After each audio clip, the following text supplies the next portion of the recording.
Bien, y vamos a empezar nuestra conversación. Llegó la hora y ya está con nosotros Constanza Schneider, presidenta de Siempre por la Vida, porque esta semana se conmemora el día, de hecho mañana, el Día del Niño que está por nacer y la adopción, a propósito de la niñez que comentábamos, donde hay muchísimos temas para abordar, y van a conmemorar esta semana, Constanza. ¿Cómo lo van a hacer?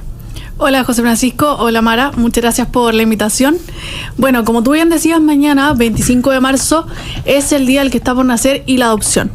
En el año 2013 se reconoció por ley, gracias a una iniciativa de Siempre por la Vida, se reconoció que este era el Día Nacional del que está por nacer y la adopción. Nosotros creemos que es un día muy importante porque nos ayuda a entregar el reconocimiento de que la vida importa desde la concepción. La vida del niño que está por nacer, es decir, de aquel niño en gestación, es igual de valiosa que la vida de cualquier persona. Por lo tanto, nosotros nos tomamos este día muy en serio. Creemos que debemos celebrarlo porque tenemos que celebrarlo con la importancia que tiene entonces el valor de la vida humana. Por eso mismo nosotros esta semana estamos con la Semana por la Vida. Mañana vamos a lanzar nuestra plataforma web, que es una plataforma web interactiva en que se pueden ver todo el contenido del libro Aborto y Eutanasia, Dilemas sobre el Derecho a la Vida. Este libro contiene 127 preguntas respondidas por casi 40 expertos en áreas de medicina, derecho, filosofía, y que aborda de forma muy integral todo lo que tiene que ver con el derecho a la vida.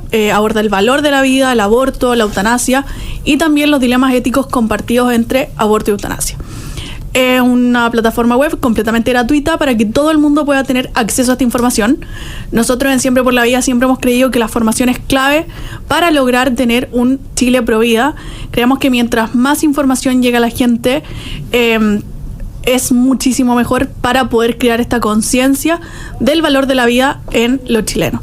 Y por eso el libro es clave en esto. Es un libro muy claro, las respuestas son cortas, en un lenguaje muy sencillo, apto para todo público. Así que todo el mundo más que invitado a visitarla. La plataforma web es abortoyeutanasia.cl y desde mañana va a estar completamente disponible y abierta al público. Además, nosotros vamos a presentar un programa de Spotify y en YouTube, un podcast que es Siempre por la Vida, el podcast. Y acá vamos a abordar los mismos temas que tocamos en el libro, conjunto a los autores que van a profundizar en los temas que ellos abordaron en sus preguntas. Y además invitamos a personas de la sociedad civil a participar en algunos capítulos para que nos cuenten qué es lo que hacen ellos en torno al derecho a la vida. Hemos invitado a las personas de la Fundación Complementa, que es una fundación que trabaja con personas con síndrome de Down, por ejemplo, y así vamos masificando esta conciencia dentro de la sociedad para poder generar una cultura de la vida, una cultura que respete la dignidad humana. Constanza, y precisamente ya que mencionaste la Fundación Complementa, mucha gente de manera muy facilista, diría yo, trata de argumentar que en el fondo el aborto genera una solución de un problema, pero hay tantas cosas que hacer antes y nadie en el fondo hace la pega de hacer esas políticas públicas relevantes para poder ni siquiera tener que llegar a la discusión de tener que terminar con la vida del ser humano que está por nacer. Hablábamos antes de las mujeres con embarazo en situaciones más vulnerables, tipos de inclusión a ciertas discapacidades. Hay tantas políticas públicas que conversar con tal de poder darle una oportunidad a todos y llegar al mundo y poder vivir. Entonces, ¿cuál es tu perspectiva respecto a esto? ¿Qué alternativas tal vez barajan ustedes o junto a qué otras acciones de la sociedad civil fomentan en el fondo el derecho a la vida? Sí, tú lo dijiste muy bien. En realidad, el aborto se vende como una solución. Como si el embarazo mismo fuera un problema. Nosotros creemos que esta es una visión completamente equivocada, porque en general cuando uno conversa con una mujer que tiene un embarazo vulnerable o que ha pensado en el aborto, sus razones para abortar en el 90% de los casos es por presiones externas, porque tiene muy metido este mensaje de que teniendo un hijo no va a poder salir adelante, porque hay coacción de su pareja, de sus padres, porque le da miedo contar la noticia por las repercusiones que podría tener en su vida, etc. pero no es porque piensen que el niño en sí mismo es un problema, sino que las circunstancias que rodean este embarazo son problemáticas. Entonces, evidentemente creemos que el aborto no es una solución porque el embarazo no es el problema son las circunstancias. Es decir, hay problemas económicos, muchas veces falta de apoyo dentro de la sociedad, falta de redes de apoyo para poder criar un niño, etcétera, dificultades, como ya te decía, económicas, sociales. Esos son el verdadero problema, no el embarazo. Entonces nosotros creemos que la solución es abordar estos problemas de fondo, es decir, entregar herramientas a las mujeres para que puedan salir adelante con su hijo, el entregar herramientas de acompañamiento al embarazo que son muy importantes.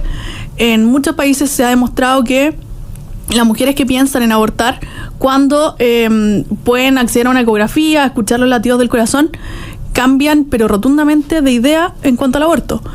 Y hay organizaciones también en Chile que lo hacen.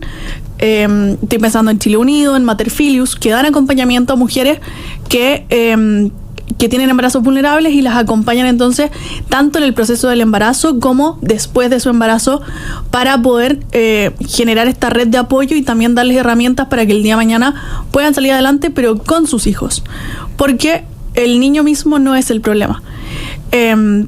Y dentro de la sociedad civil hay bastantes iniciativas de este estilo que son muy loables. Nosotros tratamos de trabajar con varias de estas para poder acompañar lo máximo posible y también nosotros poder conocer las realidades, porque es verdad, es súper fácil hablar desde la teoría, desde un libro y la opinión experta, pero ese como choque con la realidad, el conocer la realidad de las personas, de las mujeres, de personas con síndrome de Down, etcétera, es súper valioso para entender y dimensionar verdaderamente qué es lo que nosotros podemos hacer y cómo podemos aportar también a una sociedad prohibida desde la acción. Y ahí, desde ese punto de vista, cuando se aborda el tema del embarazo, obviamente es muy difícil no relacionarlo con otro fenómeno que está viendo nuestro país, que es la natalidad, que en el fondo apuntan a un fenómeno muy parecido, ¿verdad? Que en el fondo la decisión de no continuar con un embarazo, la decisión de no tener hijos, tarde o temprano también le influye al resto de la sociedad. Porque claro, quizás individualmente uno puede decir ya, una persona hace lo que quiera con su vida, pero en el agregado puede decir, oye, ya, pero nuestro país está siendo como condenado a desaparecer y por tanto ya no empieza a importar a todos. ¿Cómo se relacionan estos dos temas? ¿Cómo abordar de forma omnicomprensiva lo que significa el embarazo con sus múltiples complejidades y dificultades, y también el tema de la natalidad, es decir, no solamente que termine el embarazo, sino que además nazcan más niños en nuestro país? Como todo problema es multifactorial. Yo creo que hay muchísimas causas que explican el por qué la gente está teniendo menos hijos. Hay personas que de hecho deciden no tener hijos. Y claro, como tú decías, es un problema. O sea, a largo plazo se evidencia que esto es problemático para la sociedad en su conjunto. Por ejemplo, en la tasa de reemplazo. En Chile no estamos llegando a cubrir la tasa de reemplazo, que es lo que necesitamos para que la población no envejezca.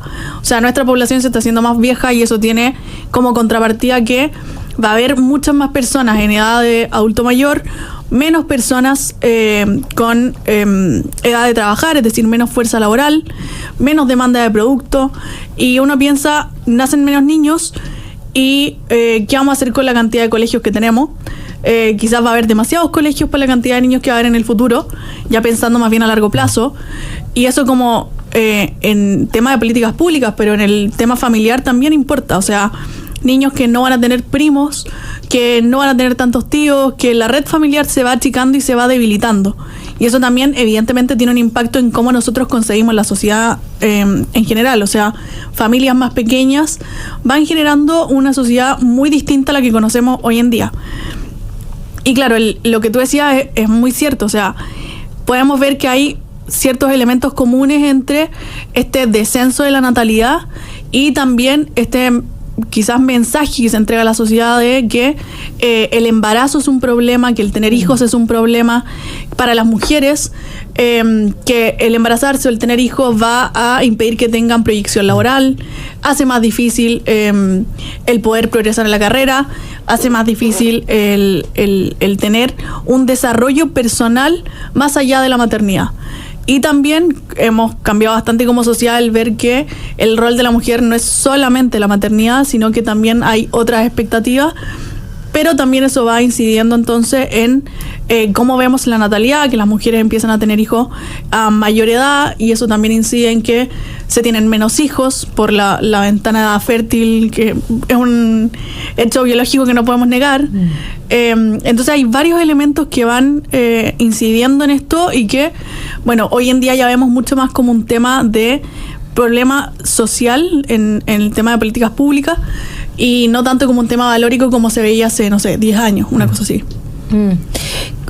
Constanza, como que tocaste un punto que me parece muy interesante, porque no vamos a mentir que efectivamente tener hijos hace la vida más cara, uno tiene menos tiempo, se tienen que sacrificar otras cosas, pero siento que se ha perdido también el discurso el valor de la familia y lo que los hijos realmente entregan, porque pareciera que entra, y desde mi punto de vista, a lo mejor tú tienes otra visión, un discurso bastante, un feminismo más bien radical, de posicionar a la mujer única y exclusivamente en un campo laboral versus todo lo demás que pasa a hacerle un contrapeso que la imposibilita de lograr cualquier otra cosa, como si una familia no fuera también un logro. Entonces, ¿cómo ves tú también el impacto que tienen cierta idea, ideología, movimiento en la concepción de la familia, de la maternidad, de los hijos, y al mismo tiempo cómo, pese que existen dificultades, no hemos sido capaces de hacer las políticas públicas que se necesitan, porque entender que se necesita acceso a la sala cuna, que se necesita ciertas políticas de cuidado y otro tipo de cosas, hace necesario, pero para la familia completa, no solamente para la mujer. Sí, o sea, yo creo que acá hay un problema bien tú lo decías, del movimiento feminista, de esta idea de querer equiparar a la mujer al hombre. Que es que la mujer tiene que lograr el desarrollo a través de la vida laboral, igual como la ha logrado el hombre como históricamente. Entonces tenemos que entrar nosotras a competir dentro del campo que históricamente fue propio de los hombres y las mujeres se veían excluidas. Y eso ha conllevado que se vea la maternidad como un obstáculo. Entonces la maternidad ya no deja de ser como parte de la vida propia de una mujer y pasa a ser algo que tenemos que evitar para lograr tener éxito profesional, proyección laboral, etcétera. Y eso sin duda que es un problema. Y es un discurso que está súper instalado en la sociedad y que si uno, no sé, le pregunta a una niña, hace 50 años su objetivo de vida era tener hijos, era ser mamá, formar una familia. Ahora uno le pregunta a la niña y no, o sea, ese no es el objetivo de vida, y si pasa bacán, y si no, yo me voy a concentrar en mi carrera y ese es como mi objetivo. Entonces, esa visión como en la sociedad y lo que han logrado muchos movimientos dentro de la sociedad, entre ellos el feminista, yo creo que han quitado un poco el valor de la familia. También podemos conjugarlo con nuevas generaciones que tienen muchísimo más como miedo al compromiso, a compromisos de largo plazo, que prefieren viajar que formar una familia, que evidentemente es un compromiso de largo plazo al final. O sea, es renunciar a varias cosas para poder formar esta familia, sacrificarse, etcétera, que también tiene que ver con la falta de compromiso que podemos ver en las nuevas generaciones, falta de lograr objetivos de este tan largo plazo. Y también lo que tú decías, como las políticas públicas que tenemos que generar, por ejemplo, la sala cuna universal, distintas políticas públicas que se pueden implementar para hacer más fácil al final el trabajo de las mamás y compatibilizar la vida laboral y la vida familiar. Y ahí volvemos a lo que tú mencionabas en tu editorial, o sea, ¿cuáles son las prioridades del gobierno?